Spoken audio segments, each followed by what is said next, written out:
Muy bien, queridos hermanos, les invito a preparar su corazón para que podamos acercarnos a la palabra de Dios, ¿ya? A la palabra de nuestro Señor. Y seguir con nuestro culto dominical. Abra sus Biblias allí, búsquela, ya sea a través en el celular, en el computador, en el tablet, no sé, o físicamente, como la tenemos acá, ¿verdad? Para poderla leer y tenerla presente. Vamos a acercarnos a la palabra del Señor en esta mañana también. Antes de quizás ya abocarnos plenamente a ello, podemos orar un minuto, ¿verdad? Para que el Señor nos guíe, para que el Señor hable a nuestra vida también en esta mañana, nos exhorte, ¿cierto? Muestre su amor. Oremos, le invito allí a inclinar su rostro un minuto. Ya, Señor, gracias te damos, porque siempre es bueno, Señor, dirigirnos a tu palabra, a tu altar, para, Señor, esperar, buscar, solicitar esa dirección maravillosa tuya.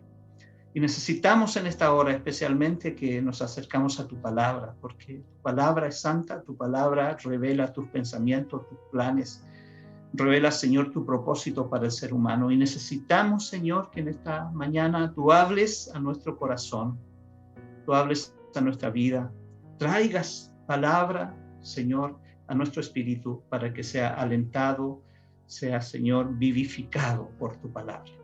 Señor, disponemos nuestra mente, nuestro espíritu, nuestras emociones y todo nuestro ser. Ayúdanos, Señor, a tener ese oído atento a tu palabra en esta mañana.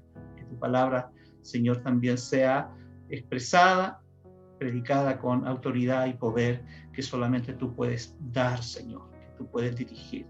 Señor, lo entregamos este minuto, estos tiempos, estaremos frente a ella, Señor, y lo consagramos a ti en esta hora. En el nombre de Jesús. Amén. Amén. Muy bien, queridos.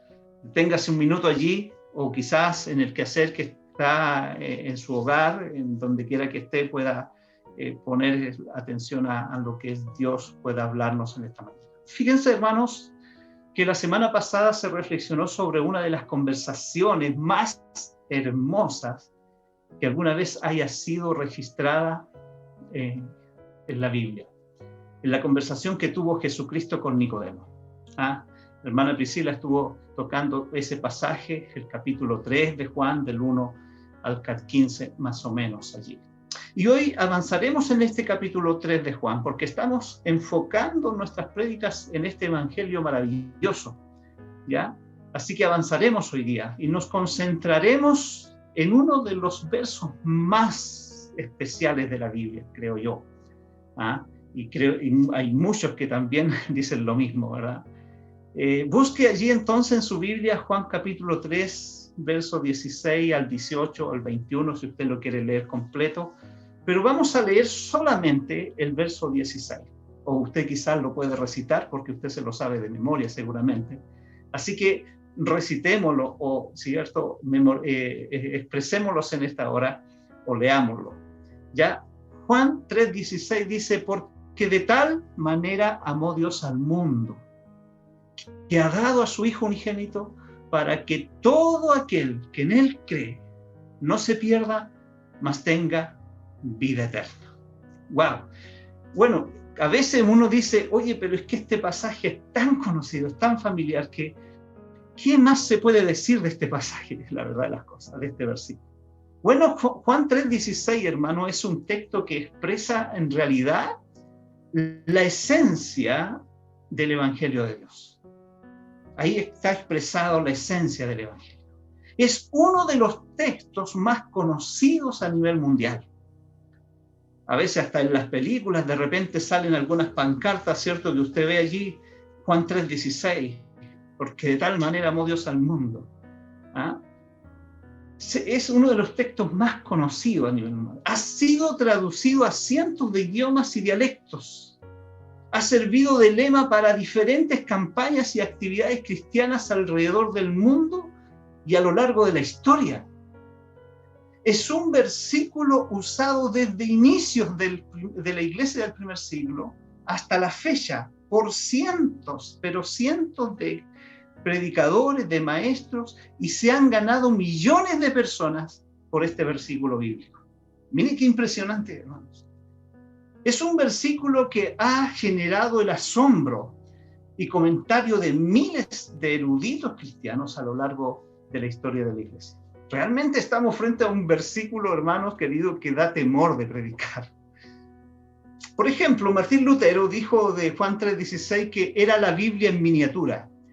Esto quiere decir que como que en este versículo estaba concentrado todo el mensaje de la palabra de Dios. Estaba concentrado.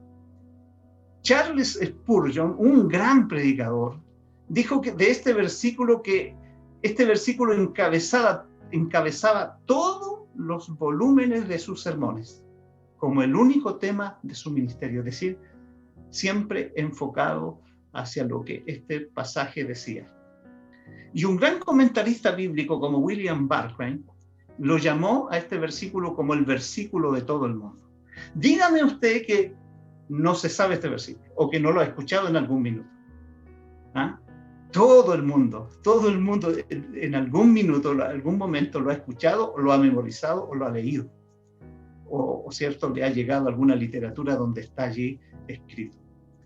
Y bueno, por último, otro reformador, Juan Calvino, lo llamó como la gran recomendación de la fe. Es decir, como que nos llama a que le pongamos atención, porque una de las recomendaciones más grandes, más valiosas, a las cuales nosotros deberíamos de poner nuestra atención, ¿cierto? La gran recomendación de la fe. Bueno, en general, hermanos, este versículo expresa, Juan 3:16, expresa la esencia del mensaje del Evangelio. Revela las buenas nuevas de salvación para toda la humanidad. Revela el plan redentor de nuestro Dios para alcanzar la raza humana. Pero este pasaje de Juan 3:16, este pasaje tan famoso y tan relevante, yo quiero decirles, hermanos, que no es un versículo aislado, porque a veces solamente se toma esa partecita, ¿verdad? Esta porción de la Escritura. No es un versículo aislado, sino que es la continuación de la conversación de Jesús con Nicodemo. Fíjense qué importante es poderlo conectar a lo que antes se dijo de él.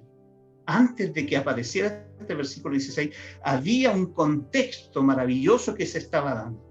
Entonces, por eso es que este versículo, si no miremos, porque la Biblia Reina Valera y muchas otras, ¿cierto?, generan un corte en el pasaje allí, ¿verdad?, del capítulo 3, del 1 al 15, y ahí ponen un título y cortan el pasaje y después sigue el versículo 16 en adelante. No miremos ese corte, porque este versículo no puede estar aislado de lo que estaba pasando con Jesús y Nicodemo. ¿Ah? No puede estar aislado. Entonces, hay una continuación de esa conversación. ¿Por qué? Porque desde este verso 16 en adelante se completa la idea de lo que Jesús quería expresarle a Nicodemo y a todo el mundo. Se completa. ¿Ah? Ahí se genera la totalidad de todo ese mensaje que Jesús le estaba traspasando a Nicodemo. ¿Y cuál era esa idea completa? Que el motivo de Dios de entregar a su Hijo unigénito fue el amor. Eso fue lo que motivó a Dios para entregar a su Hijo. Fue el amor y la compasión que tuvo por la humanidad. Y que su mayor objetivo, ¿cierto?, de entregar a su Hijo fue su salvación. Fue nuestra salvación. Fue la salvación de la humanidad. Bueno, antes de entrar entonces a reflexionar específicamente, ¿cierto?, en el mensaje de este versículo 16, ¿cierto?, yo quiero recordar un poquito los versículos anteriores entonces. La conversación que Jesús venía trayendo con Nicodemo. Nicodemo tenía la gran inquietud, ¿cierto?, en su corazón de saber cómo un hombre puede nacer de nuevo. Versículo 4, allí Priscila lo predicó el domingo pasado. Y yo voy a saltarme inmediatamente a la respuesta de Jesús. En el versículo 14, Jesús responde a Nicodemo esta pregunta en el versículo 14 con la historia del libro de Números, capítulo 21. Si usted ahí está con su Biblia, vaya, busque, ¿cierto?, vaya hacia el capítulo 4, el versículo 4, vaya al versículo 14, porque allí está la respuesta de Jesús. Jesús les dice en el versículo 14, así como Moisés levantó la serpiente en el desierto, así también es necesario que el Hijo del Hombre sea levantado, para que todo aquel que en él cree no se pierda, sino que tenga vida eterna. Hermanos, amigos, este pasaje de Números, a la cual hace referencia Jesús aquí, para explicarle a Nicodemo cómo nacer de nuevo, ¿ya? Cómo alcanzar esa nueva vida. ¿Ya? Este pasaje de Números capítulo 21 nos muestra un poquito, quiero hacer un poquito de contexto, nos muestra la condición de rebeldía que vivía el pueblo de Israel hacia Dios. Si usted va a Números y lo lee, va a ver que el pueblo de Israel permanentemente estaba rechazando a Dios, estaba dándole la espalda a Dios. Este pasaje nos muestra permanentemente, ¿cierto? Nos muestra la rebelión y la queja constante de insatisfacción que tenía el pueblo de Israel con Dios. Aunque permanentemente experimentaban el favor, la misericordia y el amor de Dios, el pueblo de Israel solo se quejaba y rechazaba a Dios, a su líder que él les había dado a Moisés. Era algo permanente. Y dentro de ese contexto, el Señor, en su furor, les castiga enviándoles serpientes que los mordían, ¿cierto? Y les causaban la muerte. Y en ese contexto, Moisés intercedió delante de Dios por ellos. Y el Señor mostró su incomparable amor a este pueblo rebelde, a este pueblo que se quejaba, a este pueblo que murmuraba, a este pueblo que le rechazaba, a este pueblo que le daba la espalda. Aún así, Dios mostró su incomparable amor, su incomparable misericordia, su incomparable bondad a favor de ellos. Y le ordena a Moisés levantar una serpiente de bronce, en postes para que todo aquel que mirase a esa serpiente pudiera vivir. Y el verso 14 de Juan 3:14 dice, así es necesario que el Hijo del Hombre sea levantado para que todo aquel que en él crea no se pierda, sino que tenga vida eterna. Entonces, hermano, a través de estos versos que Jesús le está revelando a Nicodemo, aquí Jesucristo le revela a Nicodemo el gran amor de Dios manifestado en el plan de salvación, el cual fue decretado para redimir a la humanidad, y ese plan de ese Jesús le involucraba personalmente a él. Por eso es que él estaba allí. Y por eso es que ese Hijo de Dios tenía que ser levantado. Entonces, en esta conversación con Nicodemo le estaba revelando en estos versículos que de esa manera, iba a ser su participación, y que de esa manera, ¿cierto?, Dios traería salvación a la humanidad. Así es, a través de todo este contexto, con este contexto presente, así es como nos encontramos con Juan capítulo 3, verso 16. Un texto maravilloso, como ya lo dijimos, que nos revela que el motivo que conmovió a Dios, al igual que cuando el pueblo estaba siendo mordido por la serpiente, que el motivo que conmovió a Dios para levantar la serpiente, para entregar o para involucrar a su Hijo unigénito, fue su gran amor y su gran compasión por la humanidad. Y que su mayor objetivo para llevar adelante este plan fue la salvación de esta humanidad. Bueno, leamos o recitemos nuevamente este versículo, ¿ya? Dice, y a usted vuelve a repetirlo porque, hermano querido, realmente tiene un mensaje totalmente profundo. De tal manera, de una forma tan extraordinaria, de una forma tan gloriosa, de una forma tan maravillosa, tan impresionante, tan asombrosa, tan increíblemente grandiosa, amó Dios al mundo. Imagínense, hermanos. Póngale esos conceptos allí. No solamente de tal manera amó Dios al mundo, sino que tenemos que ver la relevancia que tiene. La relevancia que tiene que Dios haya amado al mundo. De una forma tan maravillosa e impresionante. Amó Dios al mundo. Ahora, esta palabra mundo tiene varios significados en la Biblia. Un significado a veces habla del globo terráqueo, otras veces habla del sistema, ¿cierto?, de gobierno, el sistema imperante, que es, ¿cierto?, mundo como la mundanalidad, y a veces habla de la humanidad. Y en este preciso texto habla de la humanidad, es decir, de una manera tan increíble, amó Dios a la humanidad que ha dado a su Hijo unigénito, para que todo aquel que en Él cree no se pierda, más tenga vida.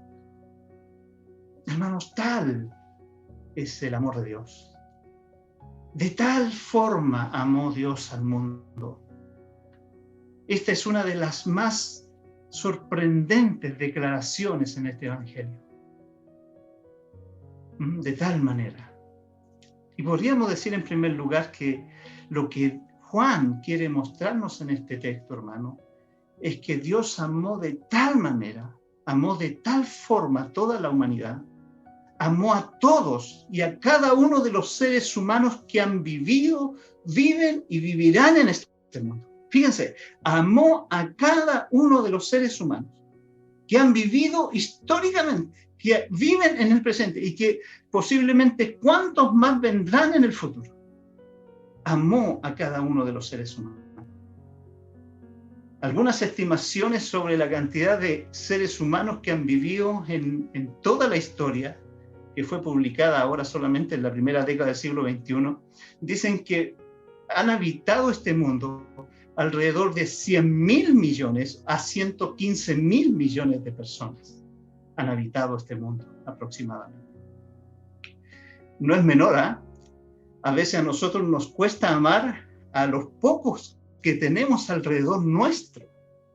Nos cuesta ser, ¿cierto?, muy amorosos con ellos. Nos cuesta aceptarlo, nos cuesta perdonarles, nos cuesta, ¿cierto?, de alguna forma ser expresivos con ellos, con tan poquitos que tenemos a nuestro alrededor.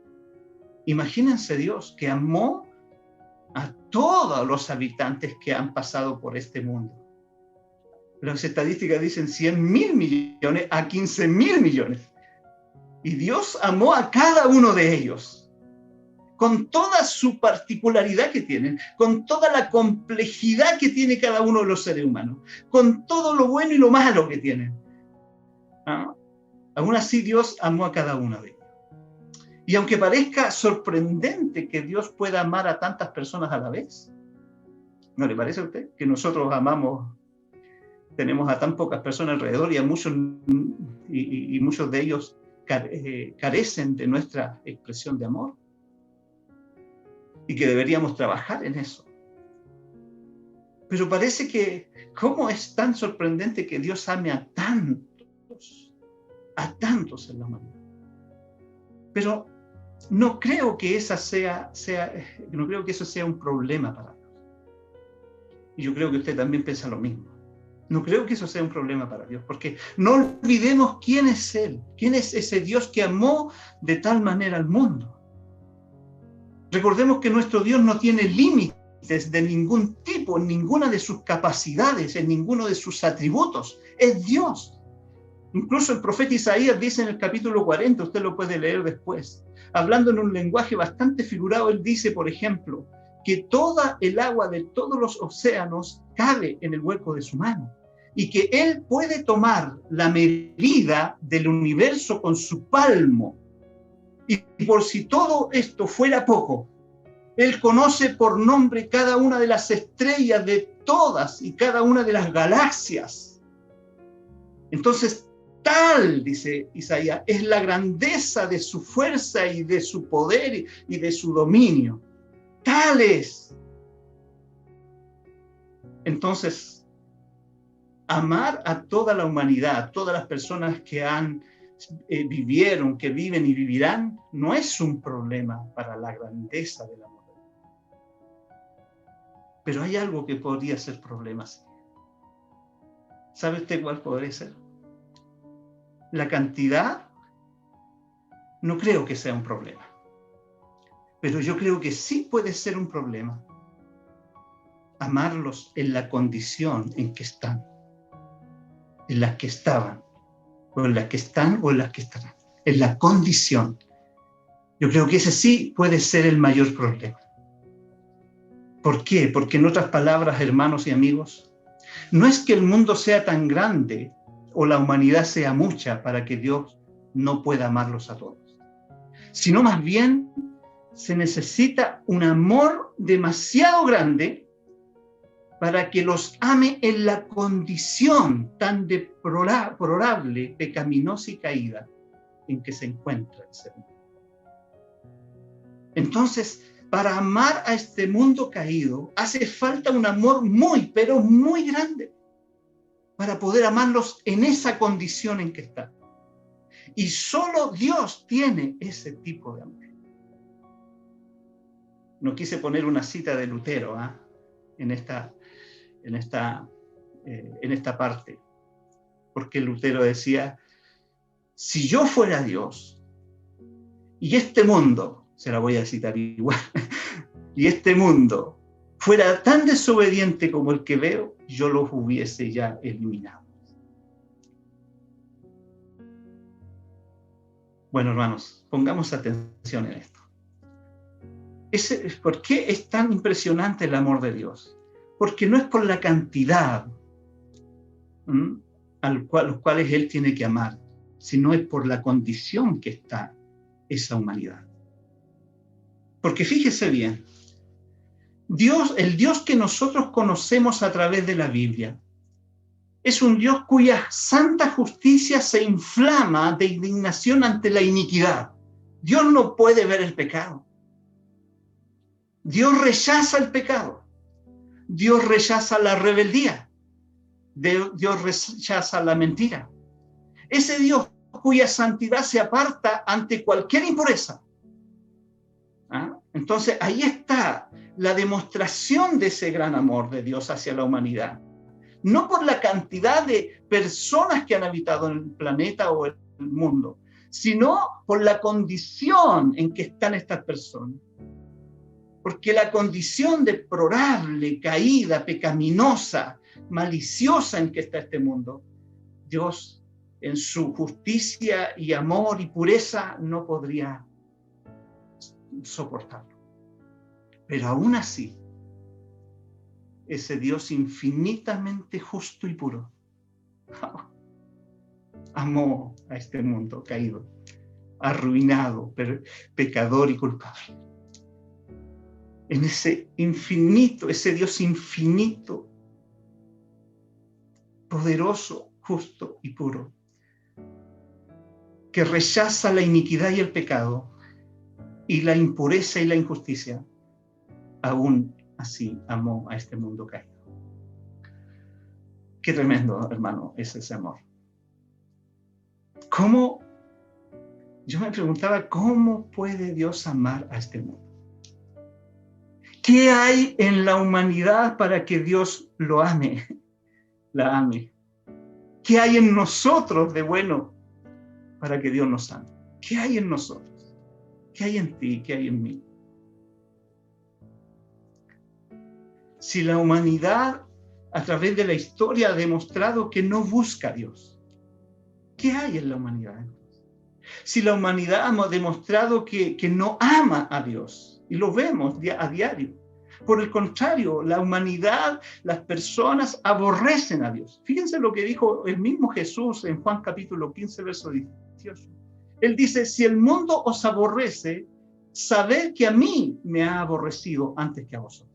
Es decir, ¿cómo Dios ama si hay hombres y mujeres en esta humanidad que le rechazan, que lo aborrecen? Más aún, Romanos 3:11 dice que no hay quien busque a Dios. El mundo anda ensimismado en sus propios caminos y deseos. En este mismo capítulo 3 de Juan, el que estamos analizando, Juan dice en los versos 19 y 20 lo siguiente: y esta es la condenación, que la luz vino al mundo y los hombres amaron más las tinieblas que la luz, porque sus obras eran malas. Porque todo aquel que hace lo malo aborrece la luz y no viene a la luz, para que sus obras no sean reprendidas. Todo el que hace lo malo aborrece la luz y por lo tanto no viene. ¿Cuántas personas, hermanos y amigos, hacen o están rechazando, hacen lo malo en este minuto o están rechazando a Dios en esta misma hora? ¿Cuántos están dándole la espalda a Dios en esta misma hora?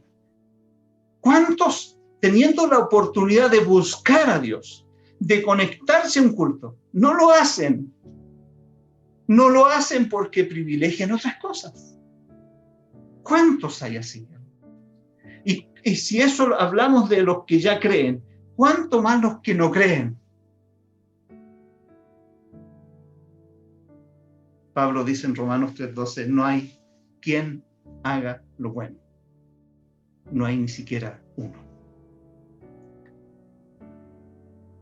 Y sin embargo, queridos hermanos, a pesar de que la humanidad está en contra de Dios, de sus principios, de sus valores, de su estilo de vida, a pesar de que no hay quien busque a Dios, porque no está en el ser humano buscarle, por esa condición caída que está. Aún así, todavía, y es lo que más sorprende, hermanos queridos, que todavía nuestro texto que nos llena de esperanza, es cuando nos dice que, porque de tal manera amó Dios al mundo. Todavía Dios, así, con todo esto que el hombre tiene, que le rechaza, que murmura contra él, que lo aborrece, todavía Dios ama a la humanidad a pesar del hecho de que ellos están en contra de él. A pesar de que no hay quien busque, él todavía ama a este mundo. Le ama a usted. Me ama a mí. Esto es sorprendente, hermanos. Esto no se puede explicar con lógica humana. No se puede explicar a través de la filosofía humana. No se puede explicar con el conocimiento adquirido por el hombre. De hecho, hermanos queridos, no conoceríamos esta gran verdad y este gran amor si Cristo no hubiese venido y lo hubiera revelado. Se lo hubiese revelado a Nicodemo. Y yo te quiero hacer una pregunta frente a esta reflexión, hermanos, sobre el amor de Dios. ¿De qué manera podemos responder a este amor? ¿De qué manera usted que me está escuchando ahora puede responder a este amor de Dios, a este gran amor de Dios? Que supera, que pasa por encima de la condición humana y le sigue amando, aún así, siendo santo, justo, sublime. ¿Cómo puede responder usted al amor de Dios? ¿Y sabe qué? Lo desafío. Puede escribir ahí en el chat del YouTube o de Zoom que usted mande sus respuestas. ¿De qué manera podemos responder a este gran amor de Dios? En segundo lugar, Juan nos dice en este texto que Dios no solo amó a la humanidad, sino que también entregó a su Hijo unigénito para que muera por esta humanidad caída. Yo leyendo esto, hermano, es extraordinario. Así como fue levantada la serpiente en el desierto, Cristo sería levantado en la cruz. Así su vida sería entregada, su sangre sería derramada, su cuerpo sería molido por el pecado de la humanidad. De la misma manera que se levantó la serpiente en el desierto, se levantaría, ¿cierto?, Jesucristo en la cruz para recibir el castigo, para que su cuerpo fuera molido por toda la humanidad. En ese momento sufriría la ira del Padre, porque Cristo cargaría en esa cruz con todas las culpas, con todos los delitos, con los crímenes, con las transgresiones y los pecados de toda la humanidad. Siendo Él justo, sin mancha y sin desobediencia, siendo Él perfecto y santo hasta lo sumo en todos sus caminos, asumió nuestro prontuario, querido. y el de todos aquellos que creerían en él. En la cruz, siendo Jesús perfectamente justo, fue tratado como un criminal y delincuente. Sobre él, escúchenme muy bien esto, sobre él, sobre Jesucristo, en la cruz pesaba la acusación de adúltero, de avaro, de idólatra, de mentiroso, de ladrón, insolente, desobediente a los padres, incrédulo, cobarde, inmundo, fornicario, homosexual, y todo el listado abominable de pecado que nosotros, su pueblo, su creación, hemos cometido y cometeremos contra él. Toda esa culpabilidad la llevó sobre la cruz. Y quiero que ponga atención en esto, hermanos. Porque mientras nosotros no veamos la oscuridad profunda de nuestra inmundicia, de nuestra completa desesperanza, lo inevitable de nuestra condenación, mientras nosotros no veamos la inmundicia de nuestros pecados, mientras nosotros no veamos al espejo, no nos veamos al espejo tal cual somos y consideremos lo terrible de nuestra condición, mientras nosotros no consideremos todo aquello, fíjese y escúcheme muy bien, no podremos comprender este versículo de Juan 3:16. No lo vamos a poder entender. No podremos ver el significado que tiene este verso. De tal manera amó Dios al mundo, que ha dado a su Hijo unigénito. Si nosotros no nos ponemos en el espejo y vemos nuestra condición tan deplorable y caída y pecaminosa, no podremos entender el acto de amor supremo del Padre al enviar a su Hijo unigénito, el cual es la revelación máxima que podemos tener de su amor. Su amor no es, hermano, o no está basado en el sentimentalismo que como hoy se entiende. No es el amor de las mariposas en el estómago, no es un amor que simplemente consiste en ser buena onda o tener buenas vibras. No es nada de eso. El amor de nuestro Dios es verdadero, se basa en la entrega de lo más preciado, se basa en la entrega de sí mismo, se basa en la entrega de su propio Hijo por el bienestar de la humanidad caída y perdida, sin importar lo que recibe a cambio de esta humanidad. Hermanos, Juan 3:16 nos muestra el gran amor de Dios, manifestado en que el Padre dio a su Hijo unigénito. Y el Hijo vino a dar su vida por quienes no podían darle nada a cambio, por quienes nada podían devolver, por quienes nada podían pagar para merecer este rescate. Por eso es que la Biblia nos dice en Romanos capítulo 5, versos 6 al 8 lo siguiente: a la verdad, como éramos incapaces de salvarnos, en el tiempo señalado, Cristo murió por los malvados. Difícilmente habrá quien muera por un justo, aunque tal vez haya quien se atreva a morir por una persona buena. Pero Dios demuestra su amor por nosotros en esto, en que cuando todavía éramos pecadores y estábamos perdidos, despreciando y rechazando a Dios, Cristo murió por nosotros. Cristo murió por nosotros. Y con el único objetivo, con el único propósito, que todo aquel que crea en Él no sea condenado, sino que pueda tener vida eterna. Vida eterna. La vida que viene de lo alto y que ninguno puede alcanzar fuera de Cristo. Hermanos, amigos, esta es la muestra del gran amor de Dios. Dice Juan 3:16, que envió a este mundo en forma humana a su Hijo con el propósito doble de salvarnos, es decir, para que nadie se pierda, y darnos vida eterna. Dios no nos salva simplemente para que vivamos para siempre.